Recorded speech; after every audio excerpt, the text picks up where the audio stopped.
నమస్తే. ప్రస్తుతం మనతో పాటు ప్రముఖ విశ్లేషకులు ఇమ్మంది రామారావు ఉన్నారు. ఆయనతో మాట్లాడదాం. నమస్తే సార్. నమస్తే. సార్, సజ్జల భార్గవ్, సజ్జల రామకృష్ణ కొడుకు ఎవరైతే ఉన్నారో ఆయన పైన డిజిటల్ స్కామ్ అని చెప్పేసి ఒకటి కేసు అయ్యింది. ఇలా టీడీపీ వచ్చి నుంచి ఏదో ఒక కేసు వైసీపీ వాళ్ళ మీద వేస్తూనే ఉన్నారు. ఈవెన్ సజ్జల ఇప్పుడు సైలెంట్ అయిపోయారు. అసలు ఏం జరుగుతుందంటారు సార్? ఇక్కడ టీడీపీ వాళ్ళకి కేసులు ఈ సంబంధం ఉండదమ్మా. ఆబ్వియస్లీ ఎవరో పెట్టిన కేసులు తిరదోడుతారు, కానీ వీళ్ళెందుకు వాళ్ళ పేరు పెట్టుకుంటారు? కానీ బయట అట్లనే మాట్లాడుతున్నారు సార్. బయట అంటారు, ముఖ్యంగా వైసీపీ పార్టీ వాళ్ళు అంటారన్నమాట. మరి ఇన్ని కేసులు, ఇన్ని హత్యలు, ఇన్ని దాడులు వైసీపీ వాళ్ళు చేయించారని ఒప్పుకుంటారా? దానికి యాక్సెప్ట్ చేస్తారు, దీనికి యాక్సెప్ట్ చేస్తారు. ఇక్కడ సజ్జల భార్గవ అనేవాడు అది సజ్జల రామకృష్ణారెడ్డి తాలూకు కొడుకు. సజ్జల రామకృష్ణ అనే అనబడే వ్యక్తి విజయసాయి నెంబర్ 2 అనిపించుకోదగ్గ విజయసాయి రెడ్డిని కూడా మోసం చేసి, అంటే ఆయన నెంబర్ 2 అయిపోయాడు దెబ్బతో. ఎవరికి ఫస్ట్ వైసీపీ జగన్మోహన్ రెడ్డి అయినట్టయితే నెంబర్ 2 సజ్జల రామకృష్ణారెడ్డి అయ్యాడు. సకల శాఖ మంత్రి అయ్యాడు అన్నమాట. ఏ శాఖ మంత్రి జవాబు ఇవ్వాల్సి ఉన్నా సరే ఈయనే ఇస్తుండేవాడు.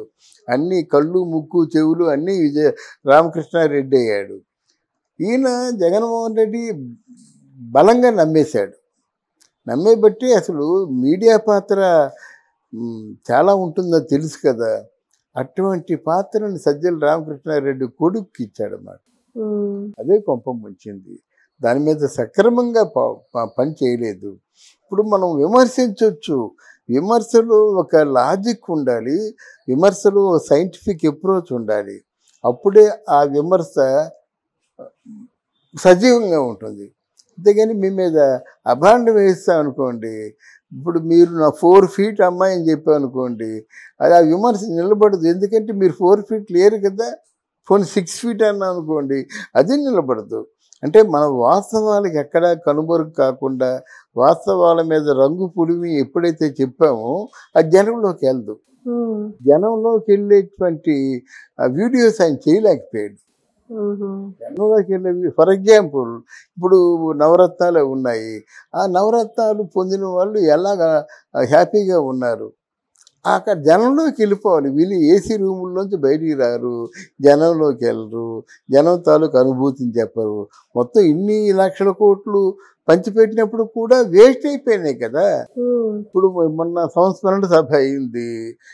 ఆ సభలోనే మరి కిరణ్ మన రామోజీరావు గారి కొడుకు కిరణ్ 10 కోట్లు ప్రకటించాడు.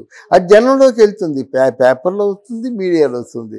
ఎప్పుడు ఈ ఫంక్షన్ అంతా అయిపోయిన తర్వాత వాళ్ళు ఏదో 1000 కోట్లు దాన్ని కేటాయించినట్టు దాంట్లో 10 కోట్లు ఏమాత్రం. ఇప్పుడు అమరావతి 10 కోట్లు చాలా పెద్ద అమౌంట్ ఇచ్చినట్టమాట. అలాగా ఏ సమయంలో ఏది చేయాలో, ఎలాగ పబ్లిసిటీ చేయాలో, జనం మధ్యలోకి వెళ్ళాలో అది ఆయన చేయలేదు. తర్వాత అభండాలు ఎక్కువ వేశాడు, నిష్ఠూరాలు ఎక్కువ వేశాడు, అందరికీ మానసికంగా గాయపరిచాడు. తర్వాత ఏమో వ్యక్తిగతమైన దోషం ఒకటి పెట్టుకున్నాడు. క్యారెక్టర్ అసాసినేషన్ మీద ఎక్కువ చూపించాడు అన్నమాట. ఇదంతా సైబర్ క్రైమ్ కదా. ఆయన వదలరిక. ఎక్కడ ఎవరు ఏ మూలలో దాక్కున్నా సరే తీసుకొస్తారు. అసలు రామకృష్ణారెడ్డి మీద కూడా కేసులు ఉన్నాయన్నమాట. అంటే ఆ కేసులకు మరి తిరుగు లేదు. దీనికి ఎవరు తప్పించలేరు ఆ కేసులని. అదే కారణాలు చెప్పి ఒప్పుకోవడం, తర్వాతేమో వాళ్ళు జైలు అంటే లోదించుకొని బెయిల్ తెచ్చుకొని బయటికి రావడమే తప్ప, అంటే బయటికి రాలేని కేసులు, చిక్కుముడి లాంటి కేసులు పెట్టారు వాళ్ళు. ఇదంతా రెడ్ బుక్ లోని భాగమే అంటారా? రెడ్ బుక్ చెప్పండి అమ్మా. ఆయన పొరపాటుగా మాట్లాడాడు, కానీ రెడ్ బుక్ ఏమిటి అసలు? దాన్ని మనం మొదటి నుంచి ఖండిస్తున్నాం. మన బుర్రలో ఆ మాత్రం పట్ర మనకున్న వాళ్ళు ఎవరు అంటే మీరు చెప్పిన ప్రకారంగా చట్టాన్ని, కాన్స్టిట్యూషన్ని ఉల్లంఘించిన వారు ఎంతమంది ఉంటారు? ఒక 80 ఉంటారు అనుకుందాం. దాని రెడ్ బుక్ ఎందుకు మన బుర్రలేదా? ఇప్పుడు ఈయన రెడ్ బుక్ అంటాడు, తెలంగాణలో ఎవడో బ్లాక్ బుక్ అంటాడు, ఇంకోటేమి ఎల్లో బుక్ అంటాడు. అంటే మిమ్మల్ని మీరు దొంగలు వచ్చే ముందు పోలీసులు పెద్ద సైరన్ వ్యాన్ వేసుకొస్తారన్నమాట. ఆ సైరన్ విని దొంగలు పారిపోరా? అలాగుంది ఇది. సైరన్ ఎందుకు? దానిగా మామూలు వెళ్ళిపోయి రెడ్ హ్యాండెడ్గా పట్టుకోవాలి, కానీ పెద్ద ఒక 4 కిలోమీటర్ల దూరం నుంచి ఆ సైరన్ వినిపిస్తుంది. దొంగలు దొరుకుతారా? అలాగే నిన్ను కొడతా నిన్ను కొడతా నిన్ను కొడతా నీ పేరుంది అంటే వాళ్ళు తిరుగుతారు, వాళ్ళ జాగ్రత్తలో వాళ్ళు ఉంటారు. అది మొట్టమొదటి చేసిన పొరపాటు అన్నమాట. 10 పేర్లు బుర్రలో ఉండవా? 10 పేర్లు బుర్రలో లేకపోతే అంటే 29 జిల్లా 26 జిల్లాలు ఉన్నాయి. 26 జిల్లాలు నీ బుర్రలు ఉంటాయా? మొత్తం ఉండాలి కదా, పెంచుకోవాడు కదా. అది 2 బుక్ ఎందుకు, ఆ బుక్లో పేర్లు ఎందుకు? అందువల్ల దానికి విరుద్ధం. కానీ బట్ ఒకటి మానసికంగా గాయపడిన సందర్భాలు ఉన్నాయి. ఏ కొడుకైనా తల్లిని ఇలాగ అపభ్రంశంగా ఆ క్యారెక్టర్ అసాసినేషన్ చేసినట్టయితే అని బాధ ఉంటుంది కదా. బాధ గుండెల్లో పెట్టుకోగా బుక్లో ఎందుకు అని నా ఉద్దేశం. సరే, ఇప్పుడు సజ్జల భార్గవ్ని బయట తీశారు. అంటే మీడియాకి కూడా అంటే కొన్ని కోట్లు స్కామ్ చేశారని కూడా అంటారు. స్కామ్ ఇద్దరూ చేశారు. సజ్జల రామకృష్ణారెడ్డి చేశాడు, భార్గవ రెడ్డి చేశాడు. రామకృష్ణారెడ్డి తాలూకు భరోసాతోనే భార్గవ రెడ్డి చేశాడు. అయితే ఇప్పుడు ఒక సజ్జల భార్గవ్నేనా ఇంకా సజ్జల రామకృష్ణని కూడా అరెస్ట్ చేసే అవకాశాలు ఏమైనా ఉన్నాయంటారా? రామకృష్ణారెడ్డి గారి గురించి వెతుకుతున్నాడు కదా. ఇప్పుడు ఆయన ఎలాగ how to escape from the court అనేది ఆలోచించుకొని ఇది వాడు ఎదుగుతున్నాడు. ఆ దిశగానే ఇప్పుడు భార్గవ రెడ్డి కూడా ఉన్నారన్నమాట. వాళ్ళు తప్పకుండా వాళ్ళని అరెస్ట్ చేస్తారు, తప్పించుకోలేరు. అబ్రాడ్ వెళ్ళిపోవాలంటే ఆ పాస్పోర్ట్లు సీజ్ చేశారు, వెళ్ళడానికి కుదరదు. ఇక్కడే ఉండాలన్నమాట. ఎక్కడే ఉండాలంటే ఎక్కడో తలదాచుకుంటారు అంతే. వస్తా అంటే అన్ని ఏర్పాట్లు చేసుకొని జనం మధ్యకి వస్తారు. అంటే బెయిల్ అరేంజ్ చేసుకొని అంతేనమ్మా. వాళ్ళు తప్పించుకునే అవకాశం లేదు. ఇందులో సైబర్ క్రైమ్ ఇది. సైబర్ క్రైమ్ అని ఎవరు క్షమించరు. వాస్తవాలు చూస్తారు కదా. వాస్తవాలు లేకుండా వీళ్ళు కేసులు పెట్టరు, వాళ్ళు ఎంక్వైరీ చేసుకుంటారు. నిజమని నిర్ధారణకు వచ్చిన తర్వాత ఆ కేసు మీద నెక్స్ట్ ఫర్దర్ యాక్షన్ తీసుకోవాలి కదా. యాక్షన్ తీసుకోవడం మనుషులు లేకపోతే మనుషులు పంపిస్తారు. ఇండియాలో ఎక్కడున్నా సరే వాళ్ళు పట్టేస్తారు. లేదంటే బయట దేశాలకు వెళ్ళిపోయినా సరే పట్టిస్తారన్నమాట.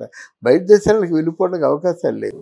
అండ్ జగన్ కి చాలా దగ్గర కదా సార్ సజ్జల గాని భార్గవ్. అవును, వాళ్ళే కొంప ముంచారు. అవకాశం లేదా? దగ్గర ఏంది, వాళ్ళే కొంప ముంచారు కదా. వాళ్ళే కదా, వాళ్ళని నమ్మట్టే కదా. ఆ మీడియాని నమ్మాడు. అది కాకుండా ఆయన ఓపెన్గా చెప్పాడు కదా.